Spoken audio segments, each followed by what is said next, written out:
Hey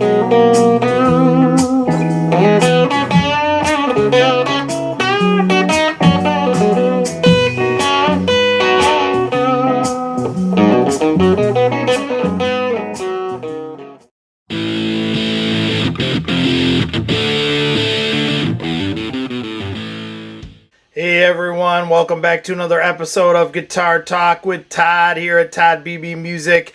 Thanks for checking in today. Make sure you like and subscribe, comment, share, all the good stuff. I hope everybody's doing great out there today. We got another guitar review today. We've got a beautiful Black Beauty here, the Les Paul Custom. This is a 1957 reissue, so this one came out of the custom shop. This guitar is very special to me. I used this guitar down in Memphis when my wife Connie and I recorded down there. We were great friends with the great Roland Janes. If you don't know who Roland is, definitely check him out and find out who he is. He played on 90% of the rock and roll stuff that came out of Sun Records. He was Jerry Lee Lewis's guitar player, so when you hear like Great Balls of Fire, a whole lot of shaking going on, that's Jerry and Roland playing guitar. And Roland actually played this guitar down there. I handed it to him.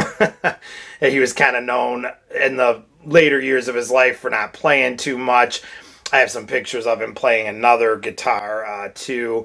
And he actually signed the back of the headstock on this one. I'm going to show you guys in a little bit when we check it out in the case. So very, very special. Roland was known for playing Les Paul just like this. Black Beauty Custom. His had a Bigsby on it, so it was a little bit different. But I did definitely want to show this to Roland, and he said it totally reminded him of his original 50s Les Paul that he had from back in the day, so that was really awesome to hear.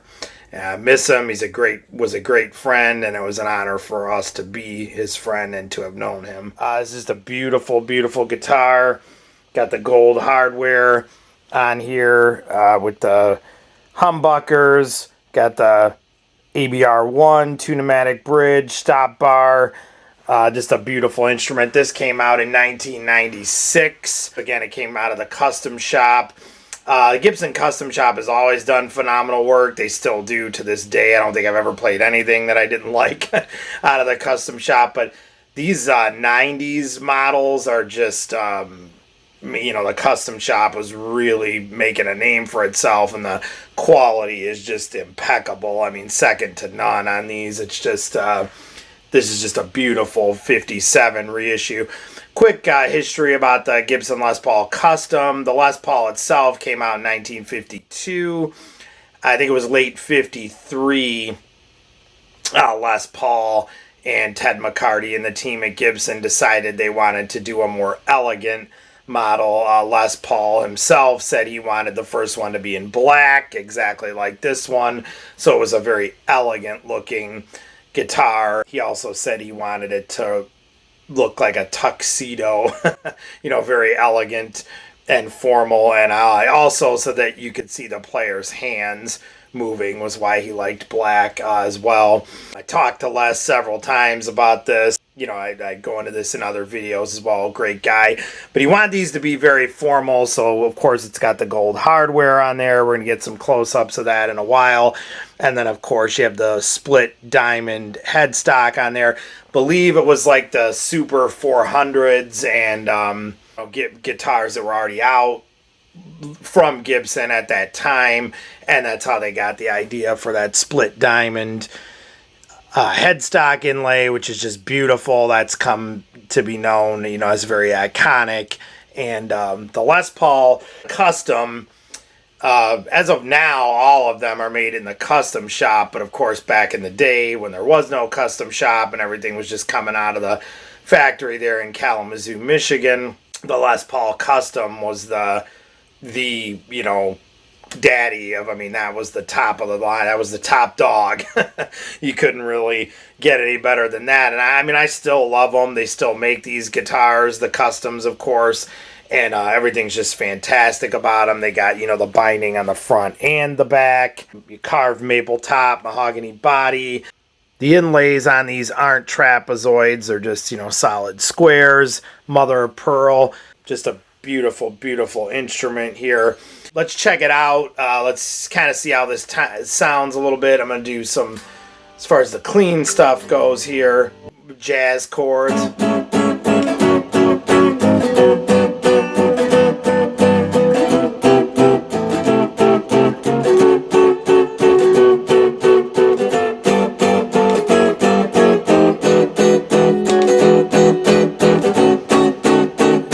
Chunky, great for rhythm stuff, just your open chords. You know, if you turn the treble up a little bit on that bass pickup, it's very, very just clean and bright.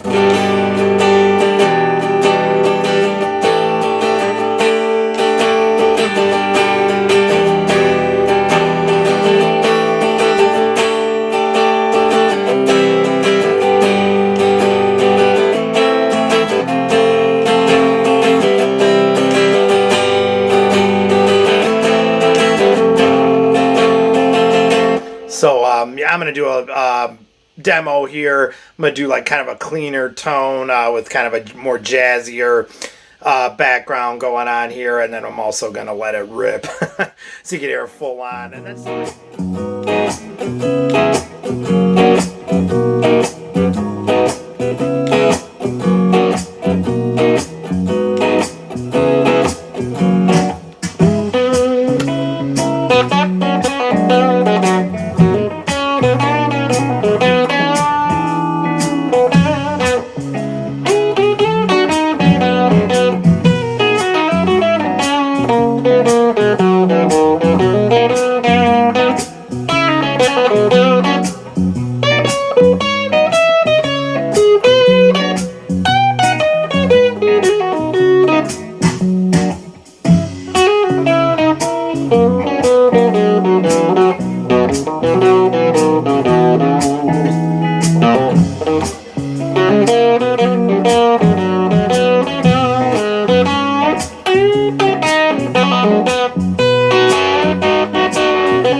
Going back to the history a little bit on these, when these did come out, they had the P90s, you know, in like 54, 55, all those Les Paul Customs, which were beautiful. But then 57 was a big year for the Les Paul Custom, because it not only saw the humbuckers come into play, you know, instead of the P90s, but also was the first time you saw the ABR1 two-pneumatic bridge versus just like the stop bar tailpiece.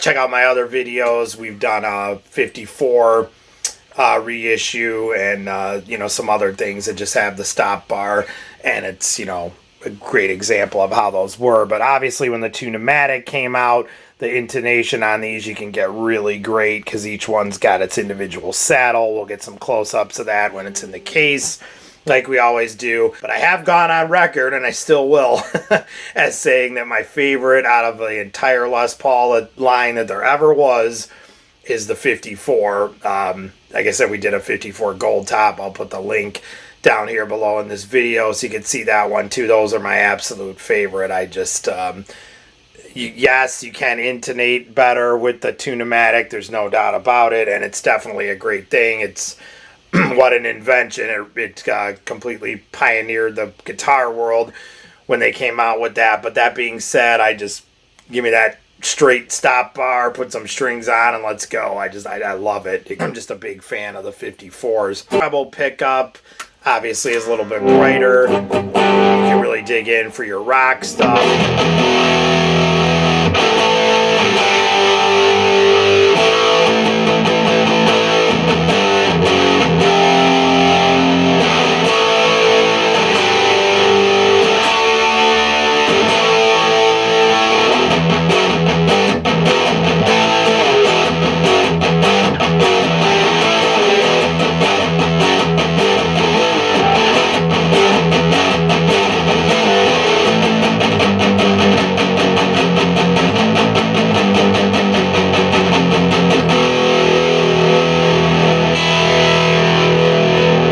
That very obviously the classic humbucker sound, you know, for Gibson. Neck pickup, a little bit bassier as it should be, and it's got, you know, more creamy.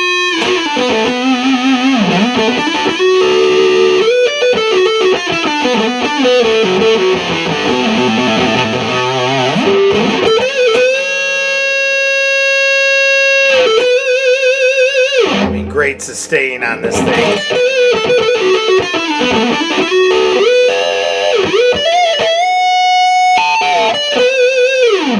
And then, of course, like we said, the treble pickup is definitely brighter.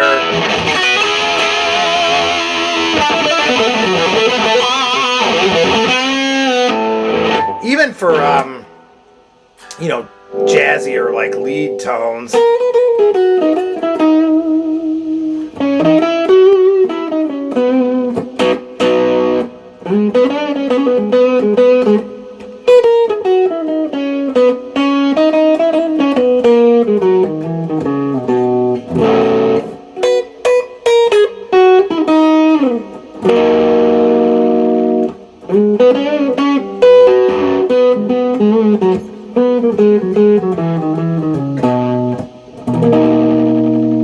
Yeah, it's just a great, very versatile instrument. Let's check it out and get some close-ups here in the case and see what it looks like. Here we go. All right, so there is the case for the 1996 Gibson Les Paul Custom 57 reissue.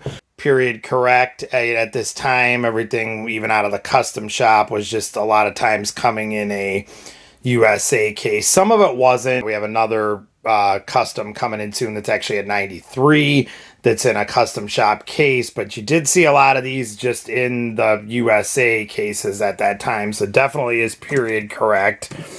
Let's open her up here and take a look inside. We've got the classic pink shroud, again period correct for the 90s that all of them came with. I love these cases. I just love the 90s period for Gibson.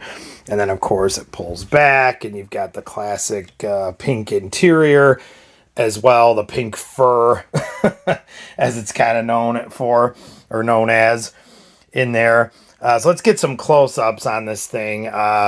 Beautiful tuxedo look that Les Paul was going for when he wanted to do these in black. Again, this is a 57 reissue. So getting close up here, we've got a ABR1 bridge with the stop bar. Everything obviously gold plated here to give it that really classic look. We got the 57 reissue humbuckers here. This one has the classic black pickguard with the white trim. Like we said, binding on the front and the back. Classic, of course, three-way toggle switch, rhythm and treble. Got the 2-volume, 2-tone control. These are the, top hat knobs here. Ebony fingerboard on this one with the block mother of pearl inlays. So those are always just beautiful to see. And then, of course, going up to that beautiful diamond, split diamond inlay there on the headstock of the Gibson. Can kind of see, if you get close, there's like that almost like a blur and fuzziness around that Gibson logo. A lot of these from this time period were known for doing that. I'll see a ton of mid 90s or late 90s Les Pauls that end up doing that after the age. I mean, this is a 96, so it's well old. This thing's like 25 years old now, so it's been around a while, but it's also got the gold hardware up here too, the Grover tuners. Just wanted to show you guys too, there is the back of the headstock, as I talked about earlier, that Roland Janes signed for me on the back of here. I had him sign this. He was a great friend of ours, but it's definitely a beautiful, beautiful guitar. It's been a workhorse through the years here and very well taken care of. And I just love the 90s era for Gibson. I know many of you have wrote in and talked to me about that, or written to me about that, and we both agree. In my opinion, besides the classic era from the 50s, like mid-50s to mid-60s for Gibson, in my opinion, the 90s are the second runner-up, 1990 to 2000, which is when this was made in the custom shop. That decade for Gibson was just phenomenal. They were putting out just quality stuff, trying to get their name back, and they certainly did. So this is a true example and just another beautiful guitar here, this Les Paul Custom 57 reissue. Genuine. So the Les Paul Custom is usually heavier than, I mean, this thing is a tree trunk. It's pretty, all the extra stuff on it does obviously make it way more. I mean, you've got binding on the headstock, which, you normally don't have on a standard or whatever. Binding on the neck, binding on the front and the back of the body. I mean, it's just I've never had a Les Paul Custom that was, you know, light. They did make the Les Paul Custom Light. That's out there floating around. I'm supposed to be getting one of those in for a review soon, so hopefully we'll get to do that. Those are definitely a little bit more weight relieved and, you know, easier. That's the one complaint. I've heard a lot of guys say that about these. They're like the heaviest in the Les Paul line. If you have to do a 3-hour show, 4-hour gig, you know, you're out there playing, this is some weight by the end of the night, but well worth it. I mean, they're just, it's a massive, massive, beautiful piece of instrument here. All right, guys, so that is the 1957 reissue Gibson Les Paul Custom from 1996 and the Gibson Custom Shop. Beautiful guitars. Obviously, they're still putting these out today. You know, regular Les Paul Customs, and you can get the 57 reissues and stuff too from the Custom Shop. I always salute Gibson and the Custom Shop. They just put out great, great, great stuff. Always, of course. But thanks for checking in, you guys. Please comment below. Let me know if you got any questions. Please subscribe to the page. And like I said, if you have any comments, let me know. I will definitely get back to you. Let me know what you think of the Customs versus the regular ones. And thanks for checking in. Stay safe and love your dogs. And we'll see you guys again. Take care.